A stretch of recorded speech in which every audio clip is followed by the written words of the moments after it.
पिशी पेन्सिल. मी पिशी का चाललं जातो. हा, मग तुला फिशला कलर करायला सांगितलाय ना टीचरांनी. हो. डॅडीला सांगितलंय मी संध्याकाळी आरुषला क्रेयॉन्स घेऊन ये म्हणलं. छान चालते. छान छान कलर.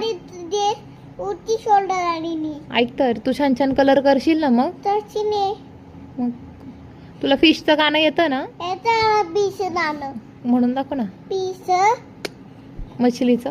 मच्छीराची गाडी आहे तिथे पाणी आहे हातात दादानी वाणी त्याला मरायनी तुझी त्याला मरायनी बाहर निकालो तो मर जाएगी, मरायनी पानी में डालो तो तिन्ही डालो नो तैर जाएगी, रायनी सारा पानी सारा पाणी पी जाएगी. रायनी. Very good. मला बोलता येतं. तुला बोलता येतं. हो. अय्या.